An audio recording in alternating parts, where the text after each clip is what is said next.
सूरयः तेजो वारिमृगां यथा विनिमयो यत्र त्रिसर्गो मृषा धाम्ना स्वेन सदा निरस्तकुहकं सत्यं परं धीमहि धर्मप्रोज्झितकैतवोऽत्र परमो निर्मत्सराणां सतां वेद्यं वास्तवमत्र वस्तु शिवदं तापत्रयोन्मूलनं श्रीमद्भागवते महामुनिकृते किं वा परैरीश्वरः सद्यो हृद्यवरुध्यनेत्रवतीः शुश्रूषविस्तक्षणात् निगमकल्पतरोर्गलितं फलं शुकमुखादमृतद्रवसंयुतं पिबत भागवतं रसमालयं मुहुरहो रसिकाः भुवि भावुकाः नारायणं नमस्कृत्य नरं चैव नरोत्तमं देवीं सरस्वतीं व्यासं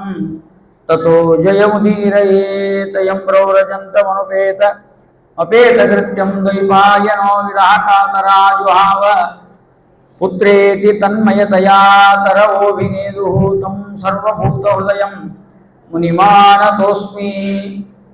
ಪೂರ್ವಾಂತ್ಯಶ್ಲೋಕ ಭಾಗದಲ್ಲಿ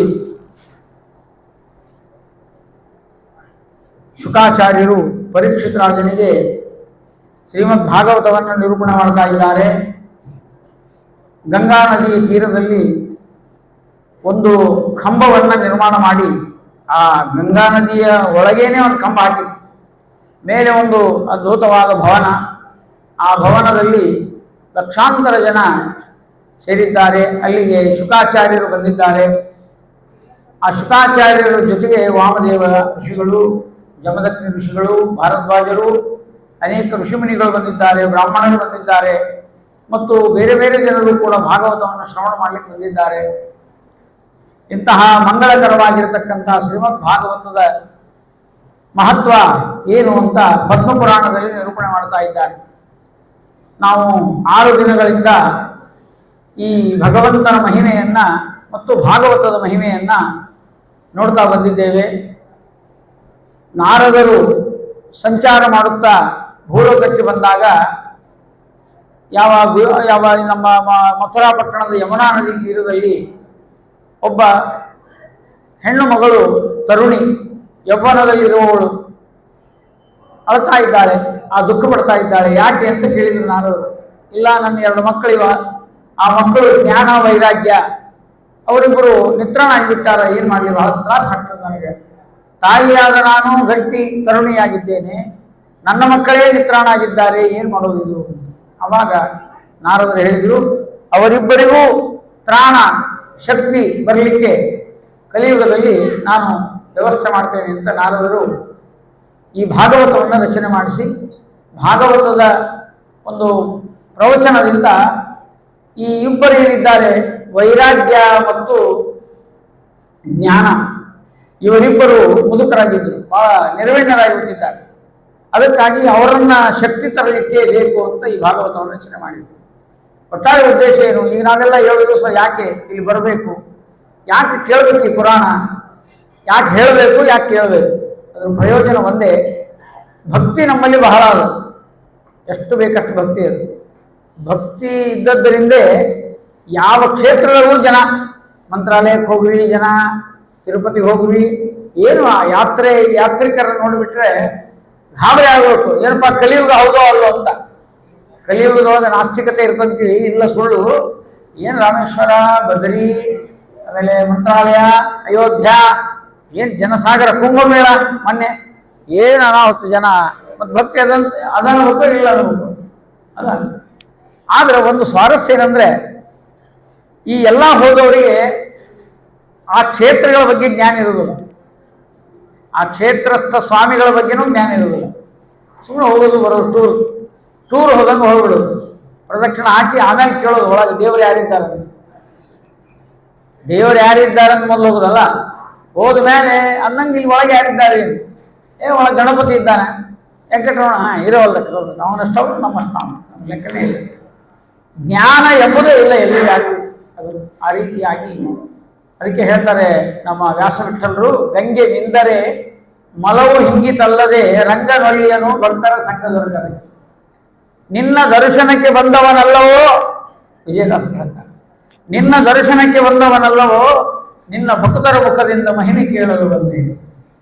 ಯಾಕಂದ್ರೆ ತಿರುಪತಿ ವೆಂಕಟರಮಣ ಒಳಗೆ ಕೂತಿರ್ತಾನೆ, ಕ್ಯೂ ನ್ಯಾಯ ನಿಂತ್ಕೊಂಡು ಹೋಗ್ತೀವಿ, ಅಲ್ಲಿ ಪೋಂಡಿ ಅಂತ ನೋಗಿ ಬಿಡ್ತಾರೆ, ಹೊರಗೆ ಬರ್ತೀವಿ, ಒಳಗೆ ವೆಂಕಟರಮಣ ಯಾರು ಅಂತ ಗೊತ್ತಿಲ್ಲ, ವೆಂಕಟೇಶ ಅಂದ್ರೆ ಯಾರು ಗೊತ್ತಿಲ್ಲ, ಶ್ರೀನಿವಾಸ ಅಂದ್ರೆ ಅರ್ಥ ಗೊತ್ತಿಲ್ಲ. ನನಗೊಬ್ರು ಹೇಳಿದ್ರು, ತಿರುಪತಿಗೆ ಪ್ರತಿ ಹುಣ್ಣಿಮೆ ಹೋಗ್ತೀವಿ ನೋಡ್ರಿ ಅಚಲ ಅಂತ, ಅಂದ್ರೆ ನೀವು ಹೋಗಲ್ಲ ನಾವು ಹೋಗ್ತೀನಿ ಅಂತ ನಂಗೆ ಅಷ್ಟ ಹೊರಗಿನ ಉದ್ದೇಶದೇ ಇರ್ತದೆ. 4 ಸಲ ಗಂಗಾ ನದಿ ಸ್ನಾನ ಮಾಡಿ ಬಂದೀನಿ ಅಂತ ಒಬ್ಬ ಹೇಳವ. ಶ್ರೀಮಂತರಿರ್ತಾರ, ವಿಮಾನ ತಗೋತಾರ, ಬೆಂಗಳೂರಿಗೆ ಹತ್ತಾರ, ಡೆಹರಾಡೂನ್ ಇಳಿತಾರ, ಬದ್ರಿಗೆ ಹೋಗಿ ನಮಸ್ಕಾರ ಮಾಡಿದ್ರು, ಅವ್ರು ದುಡ್ಡಿದ್ದವ್ರಿಗೆ ಯಾತ್ರ ಅಷ್ಟೇ ಬೂದೈತಿ. ಅವನಿಗೆ ಕೇಳಿದೆ ಶ್ರೀನಿವಾಸ ಅಂದ್ರೆ ಏನು, ಅವೆಲ್ಲ ಕೇಳ್ದಾಗ, ಗಂಗಾ ಅಂದ್ರೆ ಏನು ಅವೆಲ್ಲ ಕೇಳ್ದಾಗ, ಇನ್ನ ಬೇಕಾದ್ರೆ 2 ಸಲ ಮುಣುಗ್ತೀನಿ, ಅದು ಗಂಗಾ ಬಗ್ಗೆ ಕೇಳ್ದಾಗ. ಇದು ನಮ್ಮ ಪರಿಸ್ಥಿತಿ ಹಾಗೆ ಬಂದಿದೆ. ಜ್ಞಾನ ಯಾರಿಗೂ ಇಲ್ಲ, ವೈರಾಗ್ಯ ಅಂತೂ ಇಲ್ಲವೇ ಇಲ್ಲ, ವೈರಾಗ್ಯ ಇಲ್ಲ. ದಾನ ಧರ್ಮ ಮಾಡಬೇಕು, ಕಷ್ಟ ಇದ್ದವರಿಗೆ ಬಡವರಿದ್ದವರಿಗೆ ಕೊಡಬೇಕು, ಇಂಥಲ್ಲಿ ಬರೋದೇ ಇಲ್ಲ. ಅಜ್ಞಾನವೇ ಬಹಳ. ಕಲಿಯುಗದಲ್ಲಿ ಎಲ್ಲಿ ಕೊಟ್ಟರೆ ಸಾರ್ಥಕ ಆಗುದಿಲ್ಲ ಅಲ್ಲಿ ದಾನ ಮಾಡ್ತೀವಿ ನಾವು. ಸಮುದ್ರದಾಗ ನೀರು ಹಾಕಿಬಿಡೋದು, ಸಮುದ್ರದೊಳಗೆ ಒಂದು ತಮ್ಮಿಗೆ ನೀರು ಹಾಕಿ ಫೋಟೋ ತೆಗೆಸ್ಕೊಂಡು ಸಂಯುಕ್ತ ಕರ್ನಾಟಕದ ಹಾಕಿ, ಏನಂದ್ರೆ ನಾವು ಇಂದು ಒಂದು ತಂಬಿಗೆ ನೀರನ್ನು ಸಮುದ್ರಕ್ಕೆ ಹಾಕಿದ್ದೇವೆ.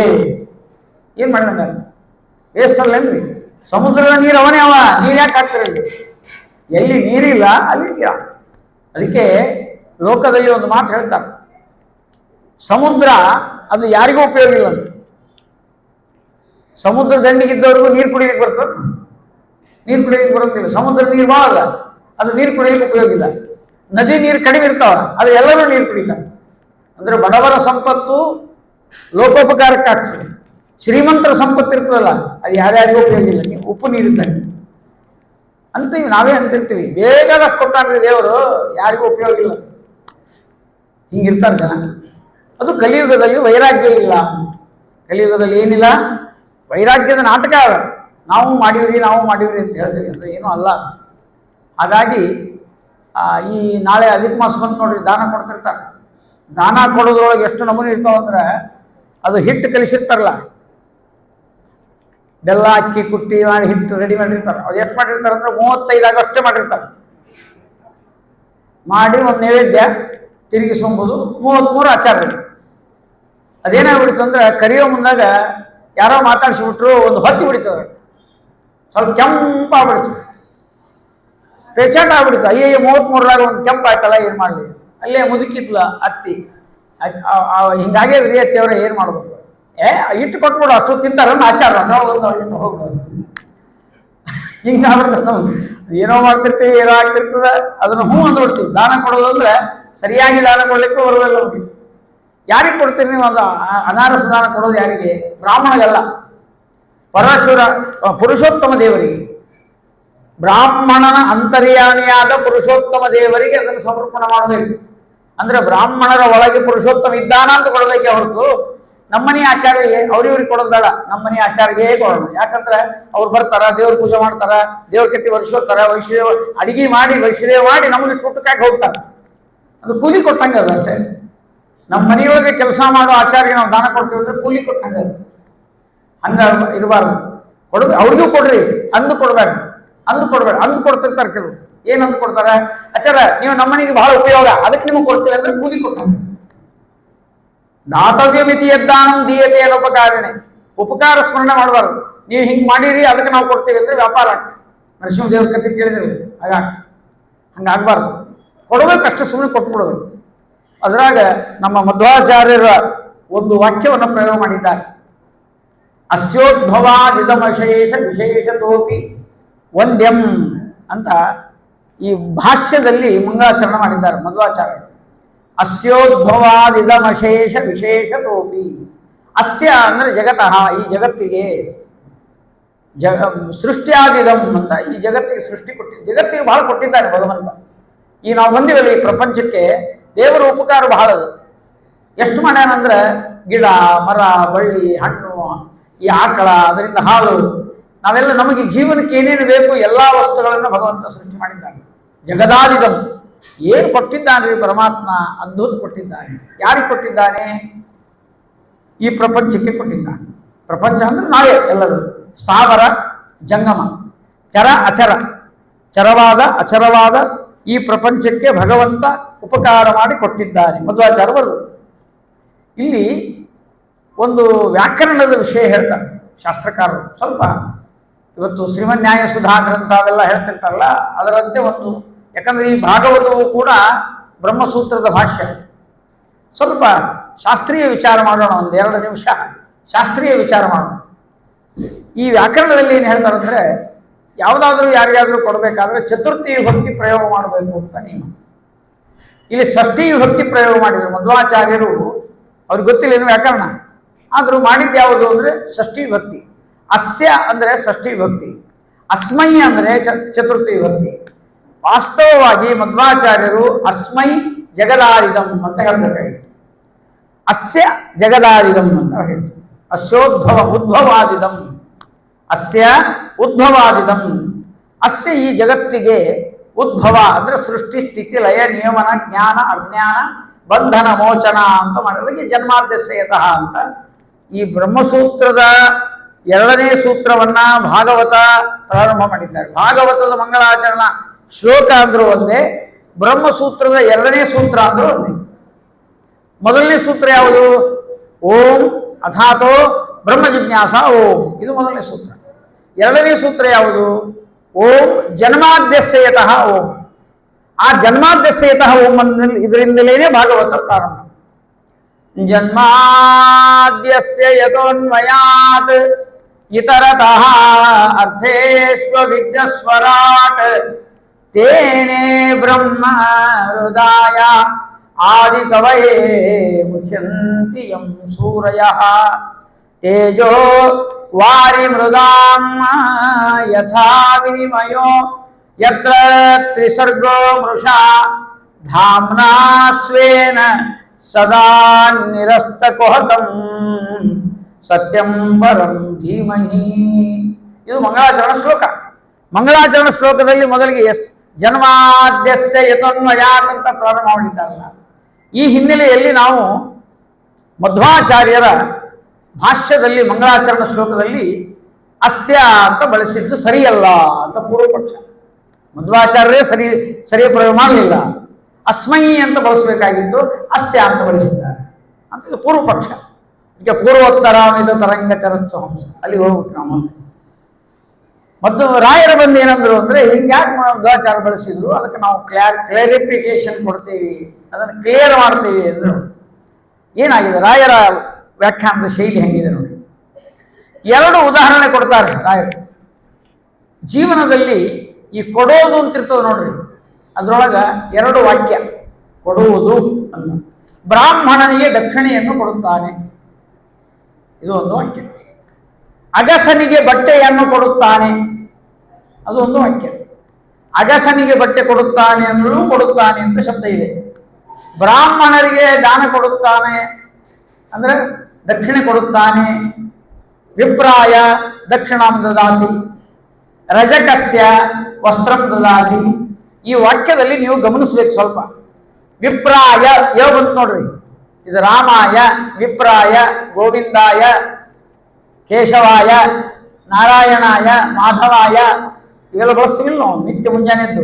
ಚತುರ್ಥಿ ವಿಭಕ್ತಿ ಅದು. ಚತುರ್ಥಿ ವಿಭಕ್ತಿ ಅಂದ್ರೆ ಯಾವ ಬರ್ಬೇಕು, ಹೌದಾ? ವಿಪ್ರಾಯ ದಕ್ಷಿಣಾಂ ದದಾತಿ, ಇದು ಚತುರ್ಥಿ ವಿಭಕ್ತಿ.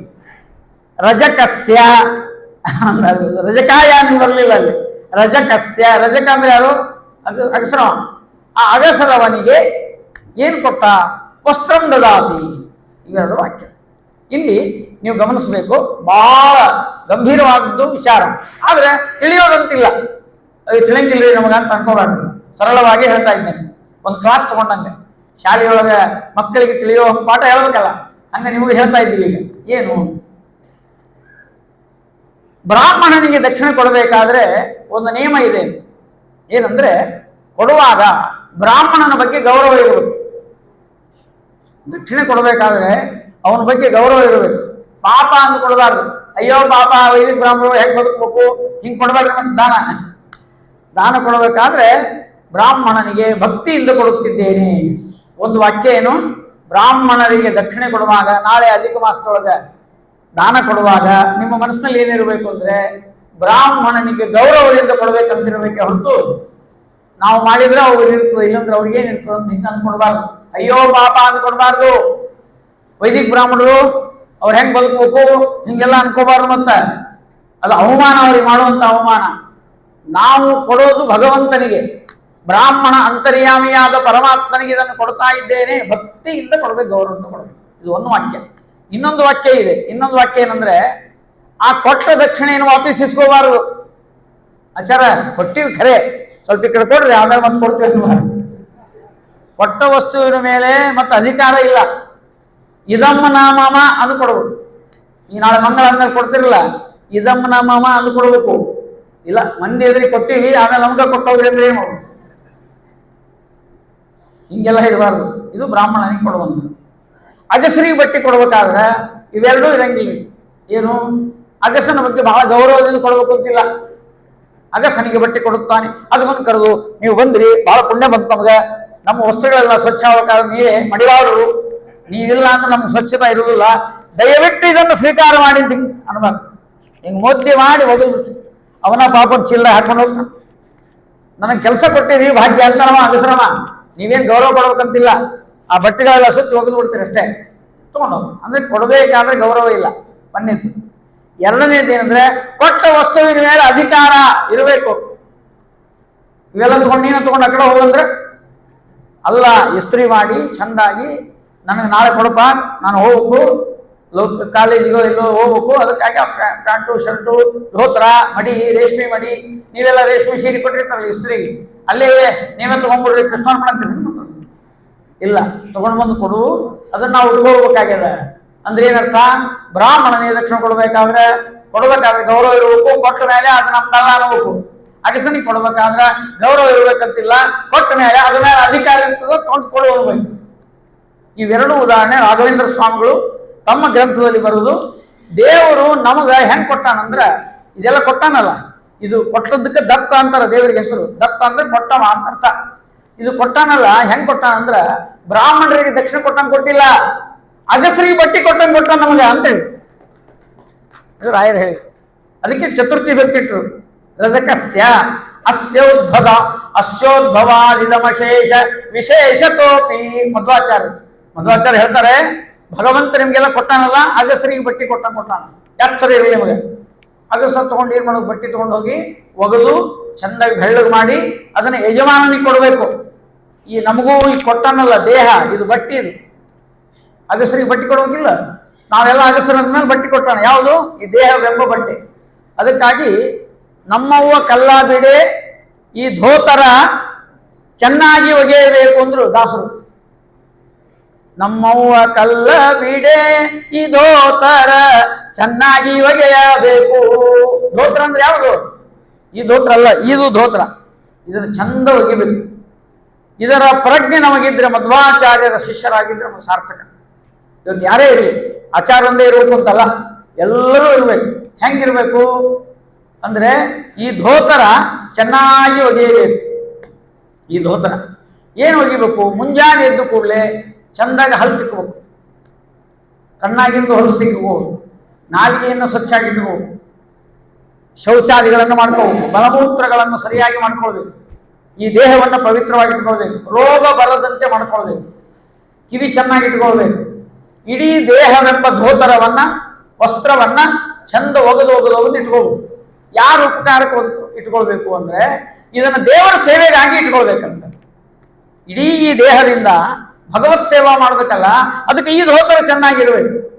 ದೇವರು ಕೊಟ್ಟ ಈ ದೇಹವನ್ನ ದೇವರಿಗಾಗಿ ಸಮರ್ಪಣೆ ಮಾಡಬೇಕು. ಇದನ್ನ ಹೇಳಿದ್ರು ಮಧ್ವಾಚಾರ್ಯ. ನಾವೇನ್ ಮಾಡ್ತೀವಿ ಅಂತಂದ್ರೆ, ಆರೋಗ್ಯಕ್ಕೂ ಧರ್ಮಕ್ಕೂ ಸಂಬಂಧ ಇಲ್ಲ ನಮ್ದು.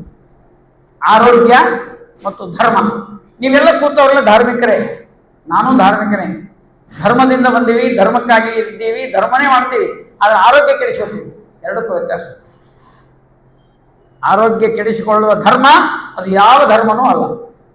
ಸರಿಯಾದ ಸಮಯಕ್ಕೆ ಊಟ, ಸರಿಯಾದ ಸಮಯಕ್ಕೆ ನಿದ್ದೆ, ಸರಿಯಾದ ಸಮಯಕ್ಕೆ ಈ ದೇಹದ ಪೋಷಣೆ ಮಾಡಿಕೊಂಡ್ರೆ ಸಾಧನ ಶರೀರವಿದು ನೀ ದಯದಿ ಕೊಟ್ಟದ್ದು ಸಾಧಾರಣವೂ ಅಲ್ಲ, ಸಾಧು ಜನಪ್ರಿಯ. ಮರಣ ಯಾವಾಗಾದ್ರೂ ಬರಲಿ, ಮರಣ ಬರೋ ತನಕ ದೇಹ ಗಟ್ಟಿಯಾಗಿಟ್ಕೊಳ್ಬೇಕು. ಅದಕ್ಕೆ ಪರೀಕ್ಷಿತ್ ರಾಜನಿಗೆ 7 ದಿನದ ಒಂದು ಆಯುಷ್ಯ ಉಳಿದು.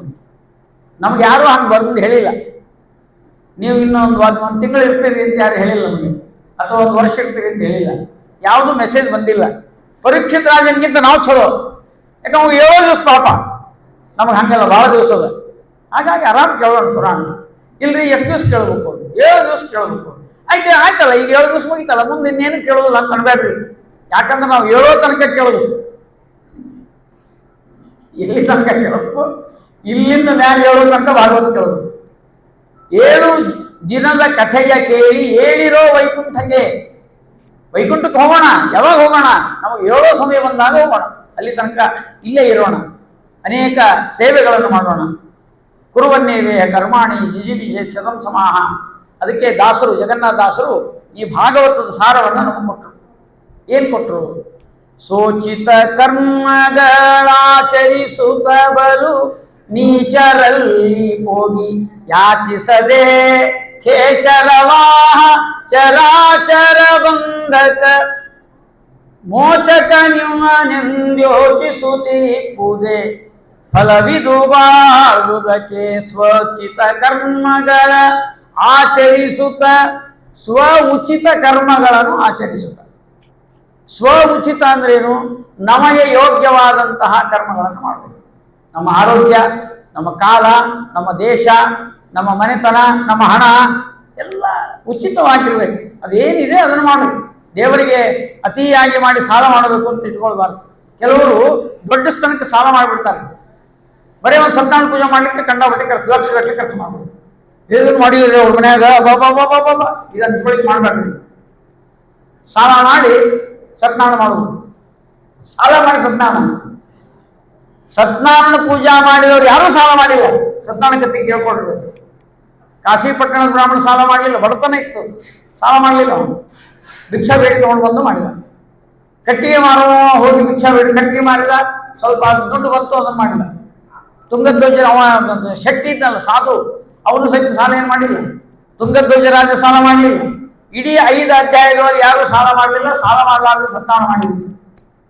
ಇದು ನಮ್ಮ ಧರ್ಮ, ಇದು ಸನಾತನ ಧರ್ಮ. ನಮ್ಮಲ್ಲಿ ಹಂಗಲ್ಲ, ರೊಕ್ಕ ಖರ್ಚು ಮಾಡಿ ಏನೇನೋ ಗರ್ಲಕ್ಕೆ ಬೀಳ್ತೀವಿ, ಪ್ರತಿಷ್ಠೆಗೆ ಬೀಳ್ತೀವಿ. ಅದಕ್ಕೆ ವಿಜಯದಾಸರು ಒಂದು ಮಾತು ಹೇಳ್ಯಾರ, ಭಾಳ ದೊಡ್ಡ ಮಾತು ಅದು.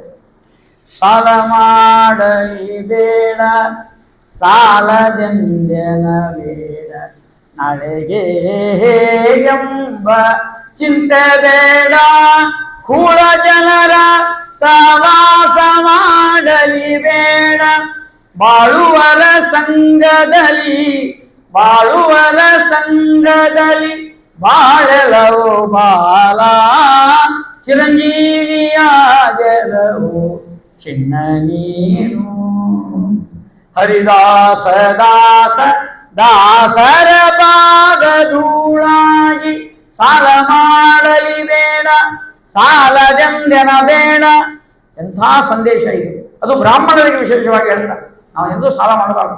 ಸಾಲ ಮಾಡಲಿ ಬೇಡ, ಸಾಲದಿಂದನೇ ಬೇಡ, ನಾಳೆ ಹೇಗೆ ಅಂತ ಚಿಂತೆ ಮಾಡಬೇಡ.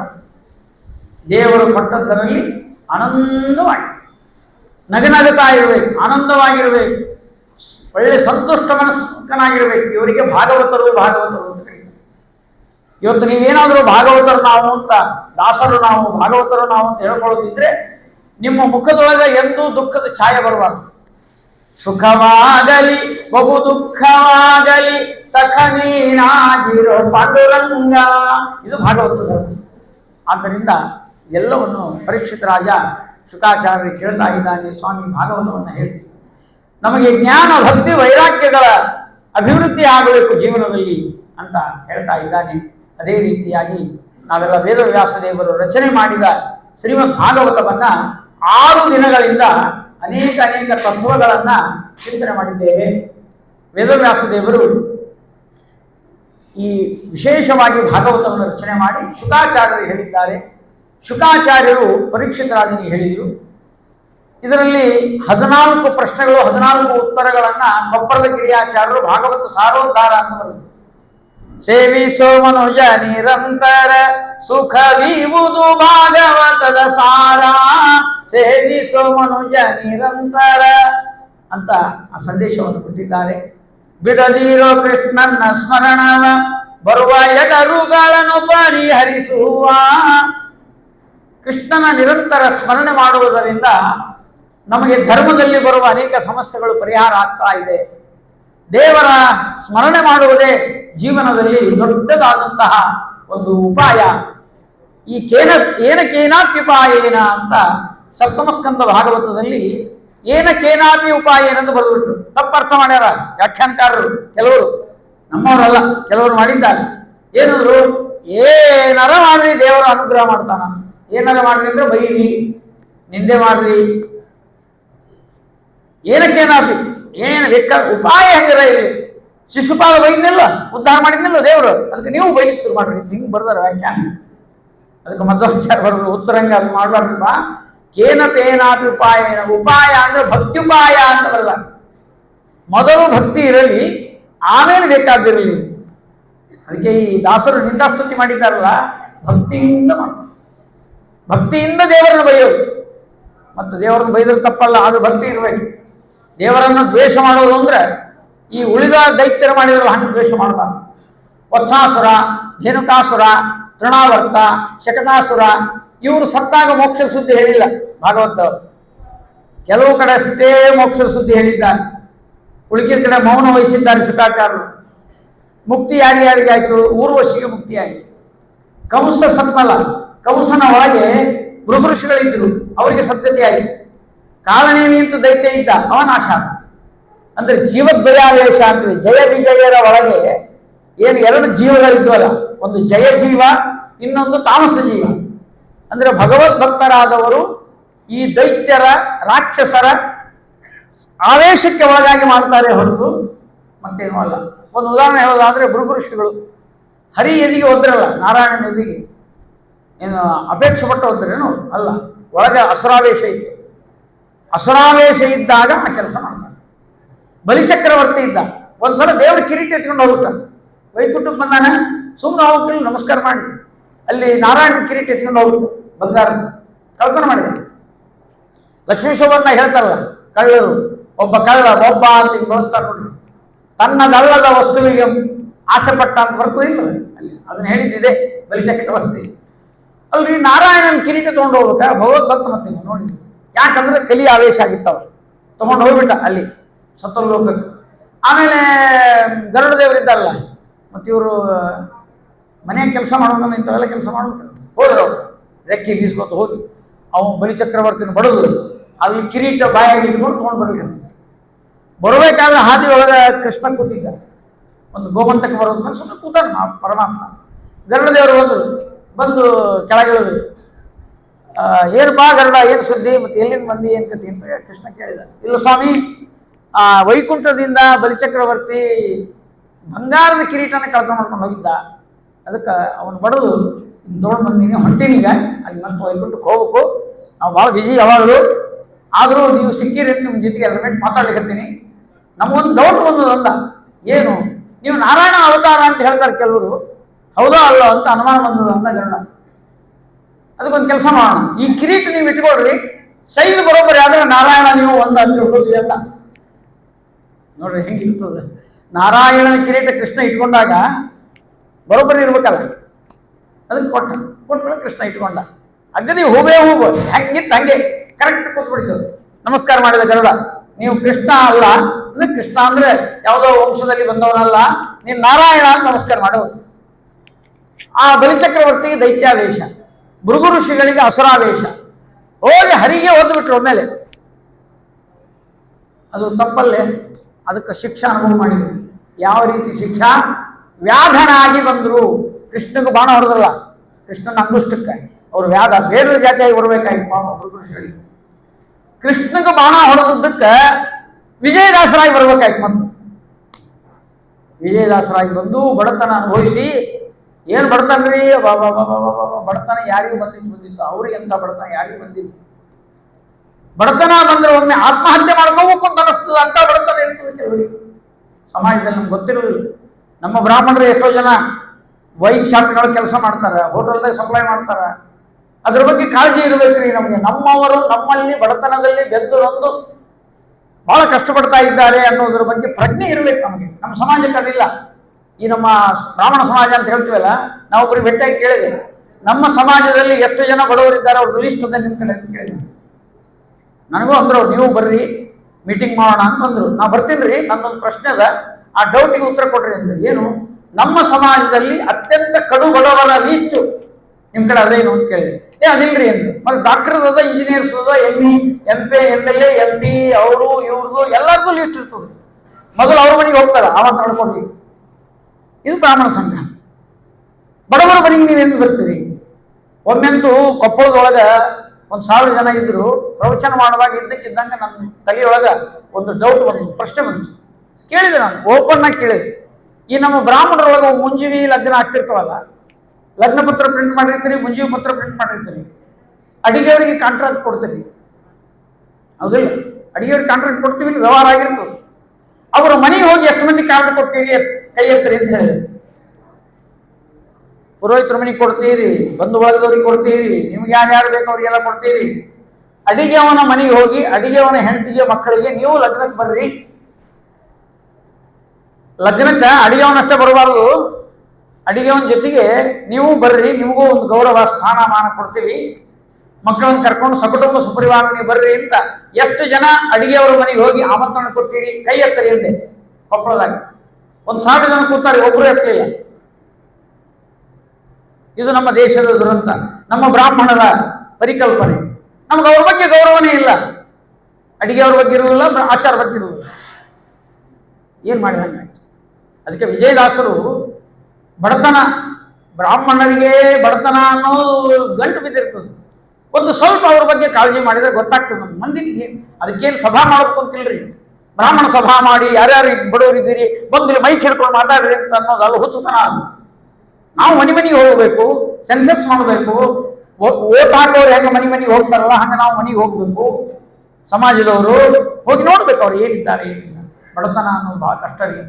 ದಯವಿಟ್ಟು ಹೇಳ್ತೀನಿ ನಾನು, ಬ್ರಾಹ್ಮಣರಲ್ಲಿ ಬಡವರು ಯಾರಿದ್ದಾರೆ ಅವರನ್ನು ಮೇಲೆತ್ತುವ ಕೆಲಸ ನಡಿಬೇಕು. ಅದು ಭಾಗವತ ನನ್ನ ಪ್ರಕಾರ. ಕೊನೆಗೆ ಏನಾಯಿತು ಅಂದ್ರೆ, ವಿಜಯದಾಸರು ಬಡತನದಲ್ಲಿ ಸಾಯಬೇಕು ಅಂತ ಹೋದ್ರು. ಮಣಿಕರ್ಣಿಕಾದೊಳಗೆ ಬಿದ್ದು ಬಿಡ್ಬೇಕು, ಸಾಯ್ಬೇಕು. ಬಡತನಕ್ಕೆ ಇಷ್ಟು ಕಷ್ಟ ಬಂದಿತ್ತಲ್ಲ ಅವರಿಗೆ, ಬದುಕಬಾರದು ಅಂದ್ರು ಸೀದಾ ಹೋಗ್ಬಿಟ್ರು. ಮಣಿಕರ್ಣಿಕಾದಲ್ಲಿ ಸಾಯ್ಲಿಕ್ಕೆ ಹೋಗಿದ್ದಾರೆ ವಿಜಯದಾಸರು.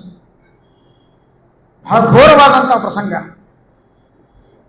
ಅಲ್ಯಾಕೆ ಹೋದ್ರು ಮಣಿಕರ್ಣಿಕಂದ್ರೆ, ಮಣಿಕರ್ಣಿಕದಾಗ ಬಿದ್ದು ಸತ್ರ ಪಿಶಾಚ ಆಗೋದಿಲ್ಲ, ಮೋಕ್ಷ ಆಗ್ತದ, ಸಂಸ್ಕಾರ ಮಾಡ್ಬೇಕು ಅಂತಿಲ್ಲ. ಮಣಿಕರ್ಣಿಕದೊಳಗೆ ಬಿದ್ರಂದ್ರೆ ನೇರವಾಗಿ ಮೋಕ್ಷಕ್ಕೆ ಹೋಗ್ತಾರೆ. ಅಲ್ಲಿ ಸಂಸ್ಕಾರ ಮಾಡಬೇಕು ಅಂತಿಲ್ಲ. ಅಗ್ನಿ ಸಂಸ್ಕಾರ, ಶ್ರಾದ್ದ, ಪಕ್ಷ ಏನಿಲ್ರಿ. ಮಣಿಕರ್ಣಿಕ ಇರೋದೇ ಹಂಗೆ ಅಂತ ವಿಜಯದಾಸರು ತಿಳ್ಕೊಂಡು ಹೋಗಿದ್ರು. ಮತ್ತು ನೀವು ಚೀಟಿ ಬರೆದಿಟ್ಟು ಗಾಜಗಾರ್ಪೇಟೆ ಆಚಾರ ಉಪನ್ಯಾಸದಾಗ ಮಣಿಕರ್ಣಿಕದಾಗ ಬಿದ್ದರೆ ಮೋಕ್ಷ ಆಗ್ತದೆ ಅಂತ ಹೇಳಿದ್ರು. ಅದಕ್ಕೆ ನಾವು ಹೋಗಿದ್ದೀವಿ, ಚೀಟಿ ಬರೆದಿಟ್ಟು ನಮ್ಮನ್ನ ಜೈಲೇ ಆಗ್ತಾ ಹೋಗಿ. ದಯವಿಟ್ಟು ಹಂಗೆ ಬರ್ಲಿಕ್ಕೆ ಹೋಗ್ಬಿಡ್ರಿ. ಮತ್ತೆ ವಿಜಯದಾಸರು ಹೇಳಿದ್ರು, ಅದರೊಳಗೆ ಶಾಸ್ತ್ರದ ಹೇಳ್ಯಾರ ಅಂತ ಹೇಳ್ತೀವಿ. ಸಾಯೋರಿಗೆ ಪ್ರೇರಣೆ ಮಾಡ್ತೇನೆ ತಿಳ್ಕೊಬಾರ್ದು. ಮತ್ತೆ ಹೋಗಿ ಬೀಳ್ಲಿಕ್ಕೆ ಹೋಗ್ಯಾರ, ಪುರಂದಾಸರು ಬಂದುಬಿಟ್ರು, ಕೈ ಹಿಡಿದ್ರು, ಸ್ವಪ್ನ ಸೂಚಿತವಾಗಿ ತಂಬೂರಿ ಕೊಟ್ಟರು, ದಾಸರಾಗುವುದು. ಏನು ಬೆಳಗಾಗೋದ್ರೊಳಗಾಗಿ ವಿಜಯದಾಸರು ಹೇಳಿದ್ದೇ ಮಂತ್ರ, ಹಾಡಿದ್ದೇ ವೇದ, ಅಂದದ್ದೇ ತತ್ವಜ್ಞಾನ. ಅವರು ಮಂತ್ರಾಕ್ಷತೆ ಕೊಟ್ಟರೆ ಅವರಿಗೆ ಫಲ. ಇದು ವಿಜಯದಾಸರ ವೈಭವ ಪ್ರಾರಂಭ ಆಯಿತು. ಭೃಗು ಋಷಿಗಳ ವಿಶೇಷವಾದ ಶಕ್ತಿ ಹೊರಗೆ ಬಂತು. ಆವಾಗ ವಿಜಯದಾಸರನ್ನು ಊಟಕ್ಕೆ ಕರೆದರು. ಊಟಕ್ಕೆ ಗತಿ ಇಲ್ಲದೆ ಸಾಯ್ಲಿಕ್ಕೆ ಹೋದವರಿಗೆ ಇವತ್ತು ಭೋಜನದ ವ್ಯವಸ್ಥೆ. ಏನು ಭೋಜನದ ವ್ಯವಸ್ಥೆ? ತಮಿಳುನಾಡು ತಂಜಾವೂರು ಎಲಿ ತಂದಿದ್ರಿ. ತಂಜಾವೂರು ಎಲಿ ಬೇರೆ, ರಾಯಚೂರು ಎಲಿ ಬೇರೆ, ಬೆಂಗಳೂರು ಎಲಿ ಬೇರೆ. ಬೆಂಗಳೂರು ರಾಯಚೂರು ಎಲಿ ಎಷ್ಟಿರ್ತಾವ ಅಂದ್ರೆ ನಾವು ಕೂತಷ್ಟೇ ಇರ್ತಾವ, ಆರಾಮಾಗಿ ಉಣ್ಬೋದು.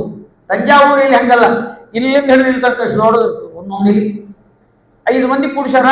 ವಿಜಯದಾಸರು ನೋಡಿದ್ರು, ಅಲ್ಲಲ್ಲಿ ಚಟ್ನಿ ಪಲ್ಯ ಎಲ್ಲ ಇದ್ರು. ಅವ್ರು ಕೇಳಿದ್ರೆ ಹೆಂಗೆ ತಗೋಬೇಕು, ಹೆಂಗೆ ಅವನ್ನ ಚಿತ್ರಾವತಿ ಹೆಂಗೆ ಇಡ್ಬೇಕು ರೀ, ಪರಿಶಿಂಚಾಮಿ ಹೆಂಗೆ ಮಾಡ್ಬೇಕು, ಎದ್ದು ಹೋಗಿ ಹಿಂಗೆ ಬರ್ಬೇಕು, ಹಿಂಗೆ ಎದ್ದು ಹೋಗಿ ಹಿಂಗೆ ಪರಿಶಿಂಚನೆ ಮಾಡ್ಬೇಕು. ಚಿತ್ರಾವತಿ ಇಡ್ಬೇಕಾದ್ರೆ ಅನ್ನ ತಗೊಂಡು ಎದ್ದು ಹೋಗಿ ಅಲ್ಲಿ ಇಟ್ಟು ಇಡ್ಬೇಕು, ಕೊಡ್ಬೇಕು. ಅವ್ದು ಎಲ್ಲ ಹೆಂಗಾರ ಮಾಡ್ಯವ್ರಿ. ಕೋಸಂಬರಿ ಪಲ್ಯ ಹೆಂಗಂದ್ರೆ ಒಂದು ಸಲಿಕೆ ಕೊಡ್ತೀವಿ, ಯಾವ ಕೊಡ್ರಿ ಅಂದ್ರೆ ಇಷ್ಟು ಬಡಿಸಿದ್ರಂತ ಅರ್ಥ. ಇಂಥ ವೈಭವದ ಊಟ ನೋಡಿ, ಕೈಯಲ್ಲಿ ಆಪೋಷಣ ಹಾಕಿದ್ದಾರೆ. ನಿನ್ನ ಒಲುಮೆಯಿಂದ ವಿಜಯದಾಸರ ಬಗ್ಗೆ ಮಾಡಿದ ಹಾಡಿಗೆ ಸಂಜೆ ತನಕ ಇದ್ದು ಸಣ್ಣ ಸೌಟಿನ ತುಂಬ ಗಂಜಿ ಕಾಣದೆ ಬಳಲಿದೇನೋ, ವ್ಯಂಜನ ಮೊದಲಾದ ಏನೋ ಯಾವ್ದು ತಿರ್ಲಿ ಯಾವ್ದು ಬಿಡಲಿ, ಈ ವೈಭವ ಭಗವಂತನ ಅನುಗ್ರಹದಿಂದ ಬಂದಿದೆ. ಅದಕ್ಕೆ ವಿಜಯದಾಸರು ಹಸದಿದ್ರು ಬಹಳ. ಏನೋ ಎಲ್ಲ ದೇವರು ಕೊಟ್ಟ ಅಂತ ಈ ಹಾಡು ಬರ್ದಾರಂತ ಯಾರು ತಿಳ್ಕೊಳ್ಬೇಡ್ರಿ. ಆವಾಗ ಒಂದು ಗಂಜಿಯೊಳಗನ ದೇವರ ಪ್ರತಿಮಾ ಉಪಾಸನೆ ಮಾಡಬೇಕು. ಈ ಅನ್ನದೊಳಗ ದೇವರಿದ್ದಾನ, ಗಂಜಿಯೊಳಗ ದೇವರಿದ್ದಾನ ಅಂತ ಇರ್ತಲ್ಲ. ಹರಿಕರಾಮಸಾರದ ಬಂದು ನೋಡ್ರಿ, ಚಟ್ನಿ ಪಲ್ಯ ಅದು ಇದು ಎಲ್ಲಾ ಕಡೆ ನಾವು ದೇವ್ರು ನೋಡ್ಬೇಕಲ್ಲ. ವಿಜಯದಾಸರ ಅಂದ್ರಂತ ಮೊದಲು ಒಂದೇ ಪದಾರ್ಥದಾಗ ದೇವರು ನೋಡ್ತಿದ್ದೆ, ಈಗ ಇಷ್ಟು ಪದಾರ್ಥದೊಳಗೆ ದೇವರು ನೋಡ್ಲಿಕ್ಕೆ ಹತ್ತೀನಲ್ಲ ಅಂದ್ರು. ಊಟ ಮಾಡ್ಲಿಕ್ಕೆಲ್ಲ ಬಂದದ್ದು. ಇದು ಅನುಸಂಧಾನ. ಈ ರೀತಿಯಾಗಿ ಭಗವಂತ ಕೊಟ್ಟ ಅದ್ಭುತವಾದ ಈ ದೇಹವನ್ನ, ಈ ಶರೀರವನ್ನ, ಈ ಬಂಧು ಬಾಂಧವರನ್ನ, ಈ ಪ್ರಪಂಚವನ್ನ ದೇವರಿಗೆ ಸಮರ್ಪಣೆ ಮಾಡಬೇಕಾಗಿದ್ದು ಭಾಗವತ ಧರ್ಮ ಅಂತ ಆ ರೀತಿಯಾಗಿ ವಿಚಾರ ಮಾಡಬೇಕು.